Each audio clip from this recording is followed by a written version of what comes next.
नमस्कार, स्वागत है आपका। मैं हूं आपके साथ सपना दीपक मदेशिया। बुलेटिन का आगाज करेंगे। मुख्यमंत्री पुष्कर सिंह धामी की अध्यक्षता में उत्तराखंड मंत्रिमंडल की बैठक हुई। बैठक में 8 महत्वपूर्ण प्रस्ताव पर मुहर लगाई गई। आपको बता दें कि जिनमें महिला सशक्तिकरण, स्वास्थ्य सेवाओं में सुधार और इसके साथ ही साथ कर्मचारियों के हितों से जुड़े बड़े निर्णय शामिल हैं।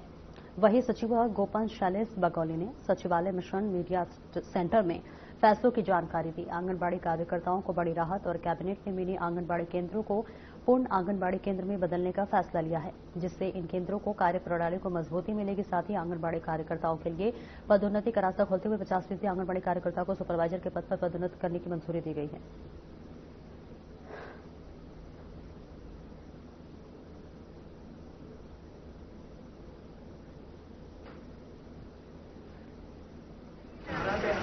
मंत्रिमंडल में 8 विषय थे जिसके बारे में मैं आपको अवगत कराऊंगा।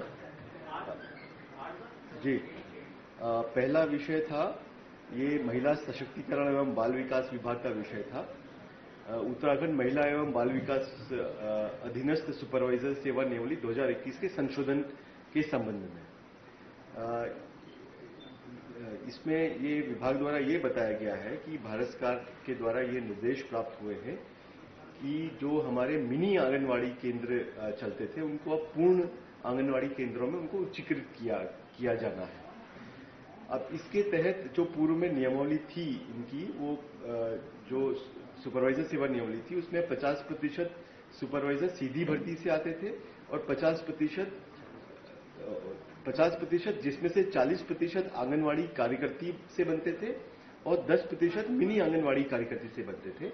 तो चूंकि अब मिनी आंगनवाड़ी केंद्र बंद हो रहे हैं, वो पूर्ण आंगनवाड़ी केंद्रों में ही मर्ज हो जाएंगे।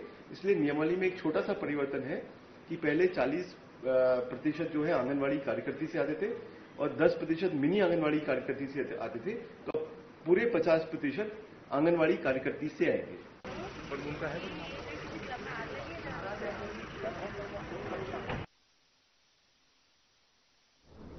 मुख्यमंत्री पुष्कर सिंह धामी ने पंतनगर कृषि विश्वविद्यालय में चल रहे 4 दिवसीय 118वें अखिल भारत किसान मेले में शिरकत की। बता दें कि सीएम धामी ने विश्वविद्यालय में लगाए गए महिला स्वयं सहायता समूह के स्टॉल का भ्रमण करते हुए जानकारी प्राप्त की। उन्होंने स्टॉल में लगाई गई अल्मोड़ा की प्रसिद्ध बाल मिठाई का स्वाद भी चखा, जिसके बाद उन्होंने गांधी हॉल में किसानों, छात्रों और वैज्ञानिकों को संबोधित किया। सीएम धामी ने कहा कि उत्तराखंड की बीजेपी सरकार किसानों के उत्थान और समृद्धि के लिए संकल्पबद्ध होकर निरंतर कार्य कर रही है।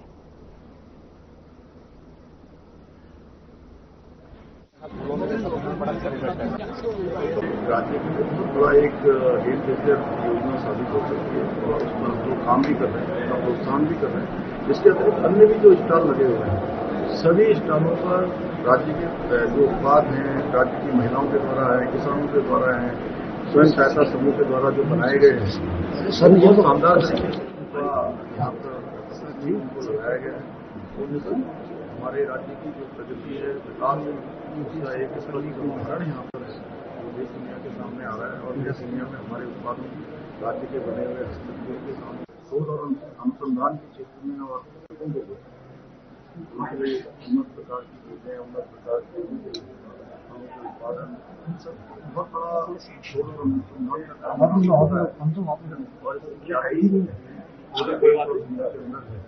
है। किसानों का जो ये मेला दिवस होता है, इसमें किसानों के साथ संवाद, कृषि वैज्ञानिक होते हैं, बड़े बड़े विशेषज्ञ होते हैं, और निश्चित रूप से जो आगे का विजन है, उनका संकल्प है कि किसानों का उत्थान होना चाहिए, उनका उन्नयन होना चाहिए।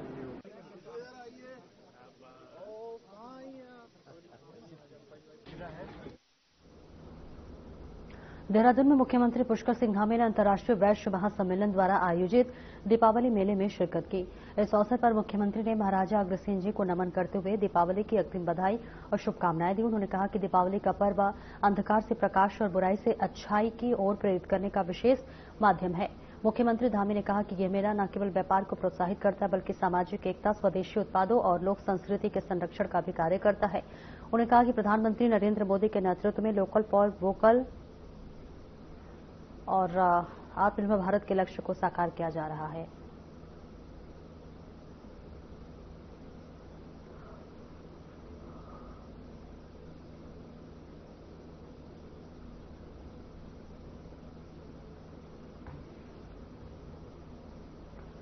मुख्यमंत्री पुष्कर सिंह धामी ने देहरादून में उत्तरांचल प्रेस क्लब द्वारा आयोजित दीपावली महोत्सव 2025 कार्यक्रम में बताते चले, जहां पर प्रतिभाग किया। इस दौरान मुख्यमंत्री ने लकी ड्रॉ विजेताओं को पुरस्कार भी वितरित किए। इस मौके पर मुख्यमंत्री धामी ने कहा कि उत्तरांचल प्रेस क्लब की भूमि के आवंटन की कार्यवाही गतिमान है। इस कार्रवाई के पूरे होने के बाद उत्तरांचल प्रेस क्लब के लिए भव्य भवन का निर्माण किया जाएगा।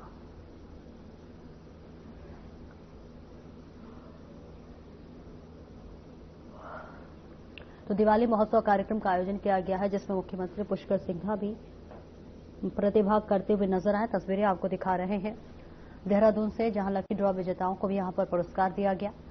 यहां पर कार्यक्रम का आयोजन किया गया था दिवाली के दीपोत्सव महोत्सव के रूप में, और इसके साथ ही साथ प्रतियोगिताओं का भी आयोजन किया गया, जिसमें लकी ड्रॉ जिसने जीता उसे यहां पर इनाम भी दिया गया। मुख्यमंत्री पुष्कर सिंह धामी इस कार्यक्रम में शोभा बढ़ाते हुए नजर आ रहे थे। ये तस्वीरें आपको देहरादून से दिखा रहे हैं, जहां एक विशेष कार्यक्रम का आयोजन किया गया, और इस कार्यक्रम में मुख्यमंत्री पुष्कर सिंह धामी के साथ साथ अन्य नेताओं की भी मौजूदगी रही। लकी ड्रॉ विजेताओं का यहां पर पुरस्कार देते हुए मुख्यमंत्री पुष्कर सिंह धामी नजर आए। इसके साथ ही साथ जनता को संबोधित भी करते हुए मुख्यमंत्री पुष्कर सिंह धामी नजर आए। ये तस्वीरें आपको दिखा रहे उत्तरांचल प्रेस क्लब दीपावली महोत्सव 2025 का आयोजन किया गया था।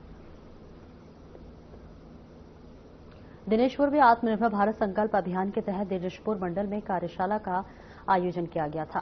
आपको बता दें, जिसमें स्वदेशी अपनाने और आत्मनिर्भर भारत के लिए लोगों को जागरूक किया गया।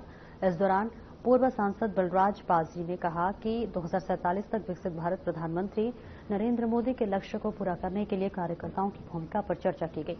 इसके अलावा उन्होंने कहा कि कार्यशालाओं का उद्देश्य लोगों को आत्मनिर्भर भारत के महत्व के बारे में जागरूक करना और उन्हें स्वदेशी अपनाने के लिए प्रेरित करना है।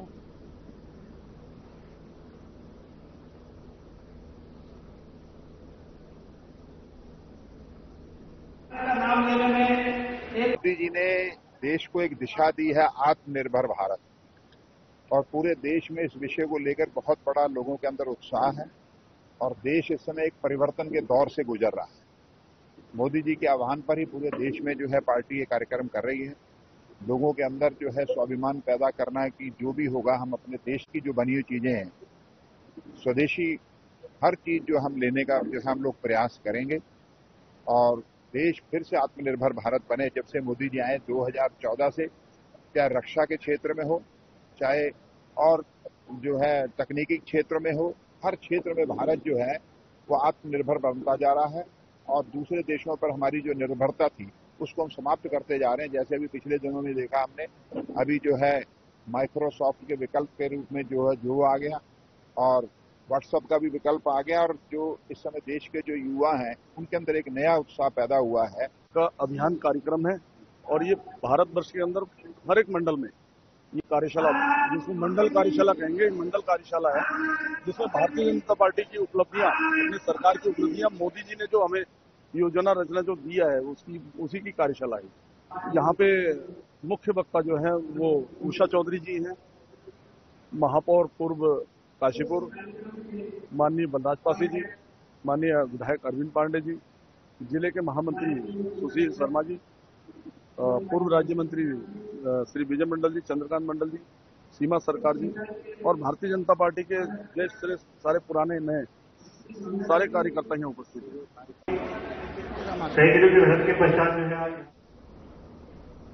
उत्तराखंड में गैरसैंण को अस्थायी राजधानी घोषित करने की मांग को लेकर एक अनिश्चितकालीन आंदोलन शुरू हो गया है। बता दें कि पूर्व आईएएस अधिकारी विनोद प्रसाद रतूड़ी इस आंदोलन का नेतृत्व कर रहे हैं, जिसमें राज्य के कई रिटायर्ड अधिकारी भी शामिल हैं। रतूड़ी ने कहा है कि राज्य गठन के 25 वर्ष पूरे होने के बावजूद उत्तराखंड को अब तक अस्थायी राजधानी नहीं मिली है। इसके कारण पहाड़ी क्षेत्रों में शिक्षा, स्वास्थ्य, रोजगार के अवसर सीमित है, जिसमें युवा पीढ़ी का पलायन बढ़ रहा है। तो हम कब तक आपके देखिए 9 नवंबर बाद ये अगर विशेष सत्र नहीं बुलाते हैं तो हम गैरसैंण मार्च निकाल रहे हैं। देहरादून से आएंगे लोग, दिल्ली से आएंगे, गुरुद्वार से आएंगे, नैनीताल से आएंगे, रामनगर से आएंगे, और गैरसैंण को हम पूरा आदमी से भरेंगे।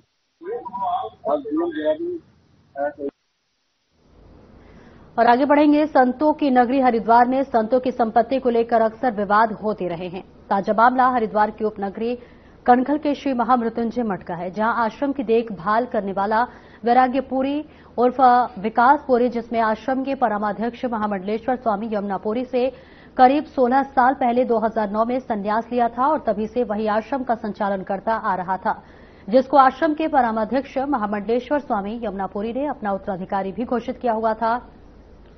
पिछले 10 अक्टूबर की रात को अचानक वैराग्यपुरी आश्रम के 28 लाख और अन्य सामान लेकर फरार हो गया, जिसकी सूचना महामंडलेश्वर स्वामी यमुनापुरी द्वारा कनखल थाने में देकर कार्रवाई की मांग की गई है।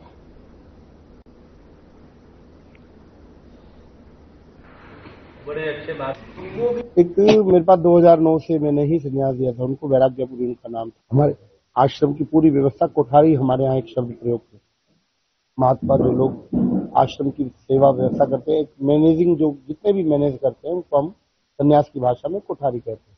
तो वो उसके पास कोठार की व्यवस्था थी और पिछले बहुत सालों से वो चला भी रहा था। मुझे इससे कोई पहले शिकायत इससे पूर्व नहीं मिली, कोई ठगी कोई चोरी, मुझे कोई इससे पहले उससे कोई शिकायत नहीं। अभी जब मैं आया 10 तारीख की रात को 11:30 बजे के करीब और आकर के मैंने भोजन इत्यादि जो भी करना था, मैं कमरे में आराम करने के लिए चला गया। सुबह 7 बजे उसने मेरे को मैसेज भेजा है वैराग्यपुरी में, स्वामी जी मैं जा रहा हूँ। वो मेरे पास अभी रिकॉर्ड भी है।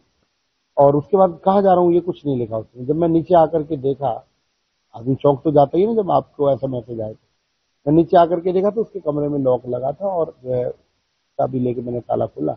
उसका कमरा भी करीब 90-95% खाली था, उसका कोई भी सामान वहां नहीं था। मेरे को थोड़ा सा मन में डाउट हुआ। तो आश्रम की जो सेविंग की एक रहती है, क्योंकि हमने एक प्रोजेक्ट गौशाला का शुरू किया हुआ है, उसकी पेमेंट उसमें पड़ी थी और एक सोने की चैन थी जिसमें करीब 1.5 से 2 तोले के करीब सोना लगा था और बहुत छोटी छोटी माता की जो पूजन की कटोरियां, 6 कटोरियां चांदी की, वो भी नहीं है। वो भी यहाँ से वो लेके गया कई बार कई सारे सड़क हादसों में दोपहिया वाहन सवारों की जान बचाने के लिए परिवहन विभाग, पुलिस और एम्स की टीम ने नुक्कड़ नाटक कार्यक्रम का आयोजन। कार्यक्रम में एम्स के डॉक्टर यमराज और चित्रगुप्त की वेशभूषा में नजर आए, जो हेलमेट नहीं पहनने वाले दोपहिया वाहन चालकों को उनकी जिंदगी के महत्व के बारे में समझाते हुए दिखाई दिए। पुलिस और परिवहन विभाग ने हर साल सड़क दुर्घटनाओं में जान गंवाने वाले लोगों की संख्या का आंकड़ा भी सार्वजनिक किया है। साथ ही पुलिस टीम ने वाहन चालकों को मौके पर हेलमेट पहनाया और उन्हें भविष्य में हेलमेट पहनने के लिए संकल्प दिलाया। एआरटीओ प्रवर्तन रश्मि पंत ने बताया कि हर साल परिवहन विभाग, पुलिस और एम्स की टीम नुक्कड़ नाटक का कार्यक्रम करता है। जीवन वार्षिक उत्सव 11 से 17 October world trauma week celebrate करती है। उसी के अंतर्गत एक कार्यक्रम यहाँ किया जा रहा है। नुक्कड़ नाटक के माध्यम से लोगों को रोड सेफ्टी अवेयरनेस प्रोग्राम के माध्यम से जागरूकता। यमराज जी आज साक्षात नटराज चौक आए हैं लोगों को अवेयरनेस और जागरूकता देने के लिए। नाटक कार्यक्रम का आयोजन एम्स ऋषिकेश, परिवहन विभाग ऋषिकेश और पुलिस विभाग ऋषिकेश द्वारा किया गया है। इस समय जैसे कि हम जानते हैं, हम विश्व ट्रॉमा सप्ताह मना रहे हैं, तो उसी के क्रम में एम्स के कार्मिकों द्वारा जो हमारे वाहन चालक हैं उनको सड़क सुरक्षा नियमों से परिचित कराया जा रहा है। इसमें हम उन्हें सड़क सुरक्षा से संबंधित जानकारी दे रहे हैं। इसके साथ ही जो नियमों का पालन करने वाले चालक हैं उनको हेलमेट आदि उपहार भी दिए जा रहे हैं। अल्मोड़ा नगर में नगर निगम की पार्किंग होने के बावजूद लोगों ने सड़क के दोनों ओर वाहनों को खड़ा कर दिया, जिससे यातायात आए दिन बाधित हो रही है, जिसको लेकर अब अल्मोड़ा में नो पार्किंग क्षेत्र में खड़े वाहनों के खिलाफ पुलिस प्रशासन ने सख्ती दिखाई है। सड़क पर अवैध रूप से पार्क किए गए वाहनों की जानकारी मिलने पर पुलिस ने संबंधित वाहन मालिकों से फोन पर संपर्क कर उन्हें तुरंत वाहन हटाने के निर्देश दिए हैं।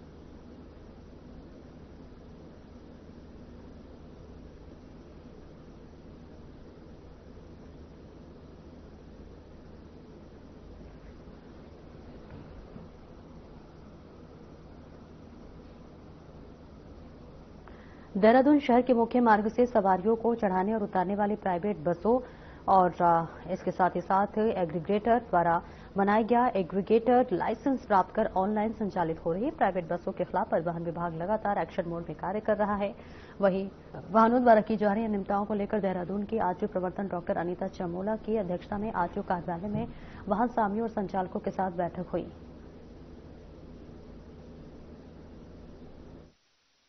अभी जो प्राइवेट बसेस चाहे वो हमारे राज्य की हों या अन्य राज्यों की हों और जो ऑल इंडिया टूरिस्ट परमिट पर संचालित हो रही हैं, तो उनकी संख्या काफी बढ़ गई है। इसमें ईवी भी है और आइस बसेस जो कि पेट्रोल जो डीजल से चलती हैं वो बसेस भी बहुत ज्यादा संख्या में आ रही हैं और लगातार उनके माध्यम से न केवल ट्रैफिक व्यवस्था जो थी वो खराब हो रही थी और साथ ही विभिन्न प्रकार की शिकायतें भी उनकी प्राप्त हो रही थी कि कहीं भी लोगों के घर पे या फिर होटल्स वगैरह उनके आगे भर के वो लोग सवारी भर रहे थे।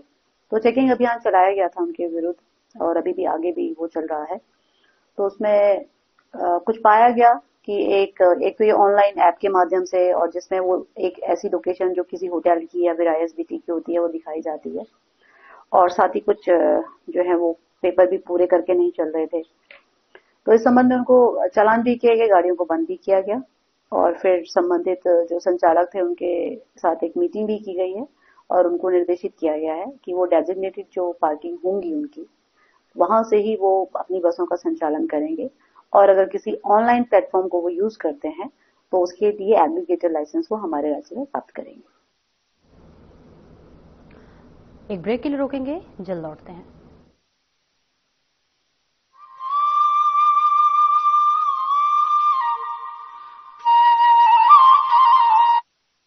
कुछ लोग खाते पीते तो बहुत बढ़िया हैं, पर फिर भी उनकी सेहत नहीं बनती। पिचके हुए गाल हैं, हड्डियां निकली हुई हैं, पैंटें ढीली हैं, कपड़े जचते नहीं, कोई पर्सनैलिटी नहीं। ऐसे लगता है इधर से खाए जा रहे हैं उधर से निकले जा रहा है, क्योंकि उनका पाचन तंत्र खराब है। और जब तक के पाचन तंत्र दुरुस्त नहीं होगा वो जितना मर्जी अच्छे से अच्छा खा ले उनकी सेहत नहीं बन सकती। इसलिए हमारी संस्था सन्यासी आयुर्वेदा ने एक ऐसी दवा का निर्माण किया है जो कि आपके लिवर को, आपके पाचन तंत्र को दुरुस्त करने का काम करती है, ताकि आप जो भी खाएं उसका पूरे का पूरा निचोड़ आपके शरीर को लगे, आपकी भूख बढ़े, खाया पिया सही से लगे, नया खून बने, हड्डियों में जान आए, वजन बढ़े और आप मोटे तगड़े खूबसूरत पर्सनैलिटी के मालिक बन जाएं। सिर्फ 699 रुपए की पूरे 1 महीने की दवा होती है और आप इसे घर बैठे 01145454545 पर फोन करके दवा मंगवा सकते हैं। स्वावलंबी हो रहा प्रदेश का युवा, सशक्त हो रहा उत्तराखंड। मुख्यमंत्री पुष्कर सिंह धामी के दूरदर्शी फैसलों और पारदर्शी नीतियों से उत्तराखंड में रोजगार की बयार बह रही है। युवाओं की लाचारी और भ्रष्टाचार की मार पुरानी बात हो गई है। अब युवाओं की मेहनत को समय रहते सही परिणाम मिल रहा है। ऐतिहासिक नकल विरोधी कानून के लागू होने के बाद उत्तराखंड में प्रतियोगी परीक्षाओं में पारदर्शिता आई है। समयबद्ध ढंग से न सिर्फ विज्ञप्ति निकल रही हैं, बल्कि परीक्षा के बाद चयन भी हो रहा है। यही वजह है कि धामी सरकार के कार्यकाल में अब तक 25,000 से ज्यादा युवाओं को सरकारी सेवाओं में रोजगार देने का रिकॉर्ड बना है। पिछले 2-3 वर्ष उत्तराखंड में प्रतियोगी परीक्षा की तैयारी कर रहे छात्रों के लिए काफी अच्छे रहे हैं। उसका महत्वपूर्ण कारण ये है कि एक तो निरंतर रूप से परीक्षाएं आयोजित हो रही है, समयबद्ध रूप में परीक्षाओं के परिणाम भी आ रहे हैं और परीक्षाओं में सबसे महत्वपूर्ण विषय रहता है पारदर्शिता और शुचिता का, वो इंश्योर हुआ है। मुख्यमंत्री पुष्कर धामी ने महिलाओं के सामाजिक आर्थिक सशक्तिकरण की दिशा में साहसिक कदम उठाया। सरकारी नौकरियों में महिलाओं के लिए 30% क्षैतिज आरक्षण के प्रावधान से प्रदेश की महिलाओं को रोजगार में समान अवसर मिल रहे हैं। हमारी सरकार की कई सारी पहल में से एक जो क्रांतिकारी पहल रही है वो है 30% महिला आरक्षण बिल, जिसके माध्यम से न कि सिर्फ उत्तराखंड की महिलाओं को रोजगार में एक नए अवसर बल्कि उनकी जो भागीदारी है उसको भी हमने बढ़ते हुए रूप में देखा है। इसके लिए हम हमेशा ही उत्तराखंड सरकार के आभारी रहेंगे। कुशल युवाओं को रोजगार देने के लिए राज्य सरकार लगातार रोजगार मेले आयोजित कर रही है। इन सभी प्रयासों से सरकारी सिस्टम पर युवाओं का भरोसा मजबूत हुआ है। उम्मीदों को पंख लगा रही उत्तराखंड सरकार, युवाओं को मिल रहा रोजगार।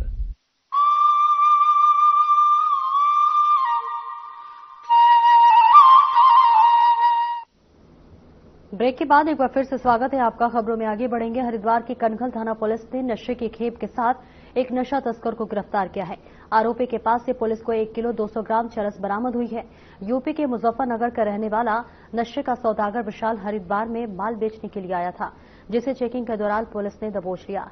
आरोपी के खिलाफ एनडीपीएस एक्ट के तहत केस दर्ज कर कोर्ट में पेश कर दिया गया है।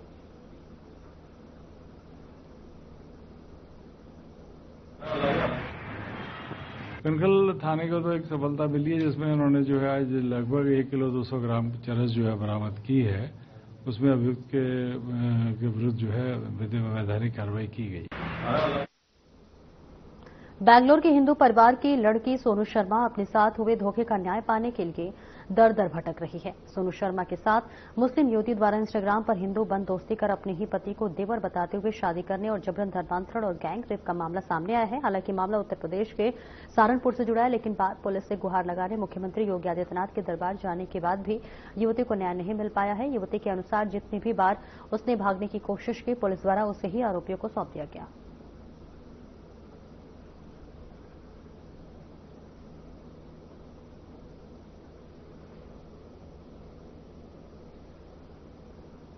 जबकि मेरी आने का मंजूर थे, मैं बीच रास्ते में पकड़ी गई। इंस्टाग्राम के माध्यम से मेरी मुलाकात हुई थी राजू राठौर की जो भाभी बनी हुई थी साजमा से हुई थी।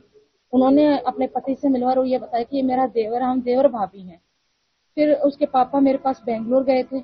उन्होंने बोला कि मेरा बेटा कुंवारा, मैं शादी करना चाहता हूँ। मेरी सऊदी जाने की तैयारियां करवा दी थी। मेरा वहाँ पे घर बिकवा दिया। 2021 में सऊदी भेजा। वहाँ पता चला मुस्लिम है। छांगुर से जब वीडियो कॉल पे बात हुई तब पता चला ये वहाँ पे अश्लील वीडियो फोटो मेरी बनाई गई थी, जिसके माध्यम से लगाकर ब्लैकमेल चलते रहे।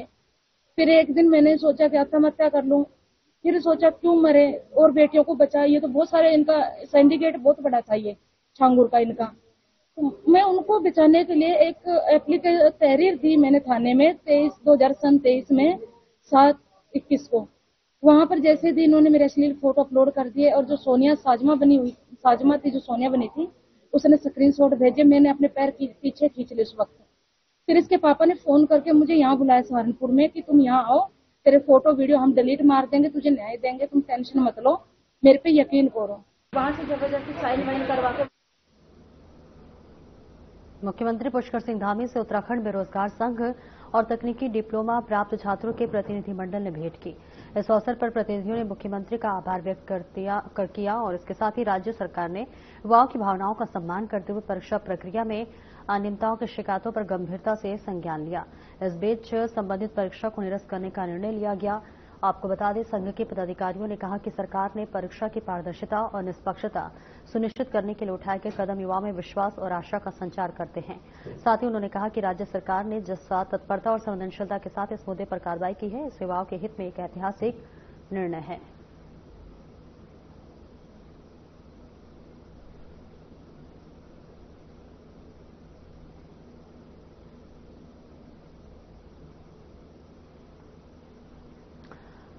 तो तस्वीरें आपको दिखा रहे हैं जहां सरकार ने पारदर्शिता और सुनिश्चित की है। परीक्षा निरस्त करने का ये बड़ा निर्णय लिया गया है। लगातार ये मांग भी की जा रही थी और देखिए अब ये मांग पूरी होती हुई नजर आ रही है, जहां सरकार ने यह फैसला किया गया है कि जो परीक्षा है उसे निरस्त कर दिया जाए। और देखिए अब युवाओं की शिकायत पर यह निर्णय लिया गया है, जिसके बाद युवाओं में बेहद खुशी का ये नजारा इस वक्त आप देख सकते हैं।